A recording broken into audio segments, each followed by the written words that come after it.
군산항에서 서쪽으로 72km 떨어진 어청도 부근 해상. 새우잡이배 한 척이 완전히 뒤집힌 채 바다에 떠 있습니다. 해경대원들이 다급하게 생존 선원들을 확인합니다.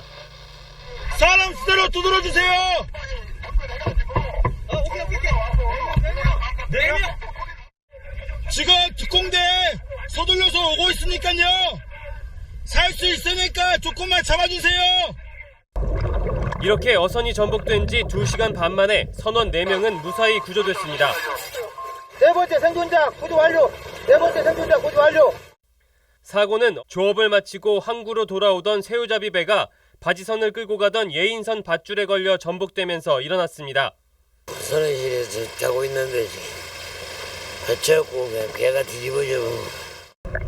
주타실에 있던 선장 56살 권모 씨는 배 밖으로 떨어졌고 선실에서 잠을 청하던 선원 4명은 선실 쪽에 만들어진 공기층, 이른바 에어포켓에 의지해 간신히 숨을 쉬며 구조를 기다렸습니다.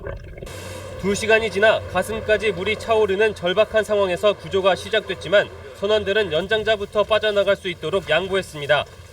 해경은 실종된 선장 권 씨를 수색하고 있지만 날씨가 좋지 않아 어려움을 겪고 있습니다. MBC 뉴스 박연선입니다. 며칠 전 이탈리아에서는 초대형 눈사태가 발생해 4층짜리 호텔이 눈더미에 파묻혔는데요. 40여 시간 만에 극적인 생還소식이 전해지고 있습니다. 김현 특파원입니다. 8살짜리 소년이 눈더미 밖으로 나옵니다. 눈사태가 호텔을 덮친 지 43시간 만에 첫 생환자.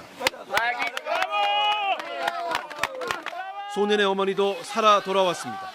Queste persone fortunatamente sono rimaste vive e il mio regalo che potevamo avere stamattina, speriamo di averne altri. 현지 시간으로 지난 18일 저녁 이탈리아 중부 아브루초에서 지진으로 인한 눈사태가 호텔을 덮쳤습니다. 안에 있었던 것으로 추정되는 인원은 투숙객과 직원 등 30여 명. 이 가운데 11명의 생존이 확인됐습니다. 눈과 진흙 등이 호텔 내부까지 밀고 들어왔지만 이들은 호텔 부엌과 놀이방 등에 생긴 공기가 있는 공간, 이른바 에어포켓에서 라이터로 불을 붙여가며 추위를 견딘 것으로 전해졌습니다.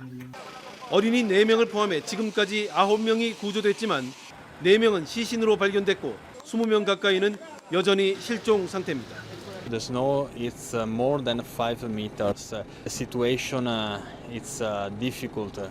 이탈리아 구조 당국은 호텔을 뒤덮은 눈이 마치 이글루처럼 보온 효과를 낼 가능성도 있다며 추가 생존자 수색에 힘을 쏟고 있습니다.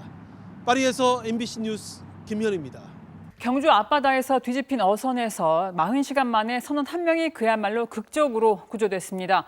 잠수사가 구조해내는 순간의 영상 곧 보실 텐데요. 에어포켓, 즉 공기주머니가 유지되면서 바닷속에서도 가까스로 살아남을 수 있었습니다. 하지만 또 다른 선원 1명은 숨진 채 발견됐고 나머지 4명은 여전히 실종 상태입니다. 임재국 기자입니다. 어선이 전복된 경북 경주시 간포해상입니다. 높은 파도 속에 해경 잠수사 3명이 뒤집어진 선내로 진입합니다. 어선과 엉켜있는 그물을 걷어내고 배 뒤쪽으로 들어가면서 선원 1명을 구조합니다.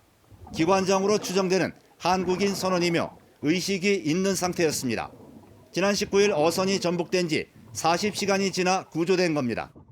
의식은 있었는데 이제 의사소통은 조금 힘든 상태, 그리고 저체온증 증상이 이렇게 좀 많아 보였고, 그래서 응급조치하고. 해경 조사 결과 이 선원은 사고 당시 어선 내 창고에 들어갔다 탈출하지 못했는데 창고 안에 에어포켓이 유지되면서 극적으로 살아남았습니다. 다른 1명은 구명조끼를 입은 상태로 사고 인근 해상에서 숨진 채 발견됐고 4명은 아직 실종 상태입니다.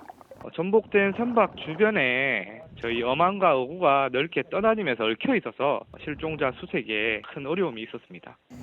특히 풍랑주의보가 내려진 해상에는 여전히 2m의 높은 파도가 일고 있어 수색이 쉽지 않은 상황입니다. 지난 19일 오후 경주시 간포읍 동쪽 42km 해상에서 전복된 어선에는 한국인 선원 2명과 베트남 선원 3명, 중국 선원 1명 등 6명이 타고 있었습니다. MBC 뉴스 임재욱입니다. 침수된 지하 주차장에서 기적적으로 살아 돌아온 2사람. 이들은 물이 찬 공간 위에 남아있는 공기층, 이른바 에어포켓 속에서 배관을 붙잡고 매달려서 10서너 시간을 간신히 버텨냈습니다. 물이 어느 정도 빠진 뒤에 취재진이 이 지하 주차장에 들어가 봤습니다. 이유경 기자입니다. 주민 8명이 급류에 휩쓸린 지하 주차장을 소방대원들과 함께 내려가 봤습니다. 자동차 엔진 오일과 배수구 냄새가 뒤엉킨 매캐한 냄새가 내부를 가득 채웠습니다. 차량에서 나오는 오일이나 휘발유, 가솔린 같은 거. 주차장을 가득 채웠던 물은 85%까지 빠진 상황. 천장을 살펴보니 흙탕물이 닿은 벽과 닿지 않은 벽 사이에 하얀 경계가 보입니다. 물이 들어찬 공간 위에 숨을 쉴 수 있는 공기층이 작게나마 만들어졌던 겁니다. 여기 보시면 부분이 이제 약간 간격 있는 5cm 정도만 남아있었다는 거예요. 소방당국은 생존자들이 이 에어포켓 덕분에 흙탕물이 가득 찬 주차장에서 살아남을 수 있었다고 설명했습니다. 천장에 설치된 배관 등에 의존한 채 숨을 쉬며 10시간 이상을 견뎌낸 겁니다. 거기에 있는 스프링클러 시설 배관이라든지 그런 부분들을 잡고 버티고 있었던 것으로 확인되고 있습니다. 주차장 입구 근처에서 구조된 첫 번째 생존자 30대 전모 씨는 스프링클러 배관에 매달린 상태로 버티다 발견됐습니다. 두 번째 생존자인 50대 김모 씨도 비교적 입구 쪽에서 배관 위로 몸을 피한 끝에 구조대를 만났습니다. 하지만 다른 6명은 흙탕물 속에서 숨을 쉴 공간을 찾지 못했고 결국 주차장 안쪽 복도와 계단실 입구에서 심정지 상태로 발견됐습니다. 엄청난 속도로 불어나게 되면 그 출입구가 막히게 되면 더 이상 진행하는 게 쉽지가 않습니다. 탈출하는 것은 매우 어려운 상황입니다. 차량을 빼라는 안내 방송을 했던 관리사무소 측은 당시 주차장이 잠긴 상태가 아니었다며 불가항력의 사고라는 입장을 밝혔습니다. 우리 주민들의 재산적인 피해도 우리가 막아줘야 되는 그런 입장이고 지하 주차장에 물이 찰 그런 위험이 너무 많다. 그런 상황에서 관련 당국이 태풍에 앞서 침수 위험 지역 지하 주차장의 위험성을 주요 시설물 관리자들을 상대로 충분히 교육했다면 하는 아쉬움이 남는 대목입니다. MBC 뉴스 이유경입니다.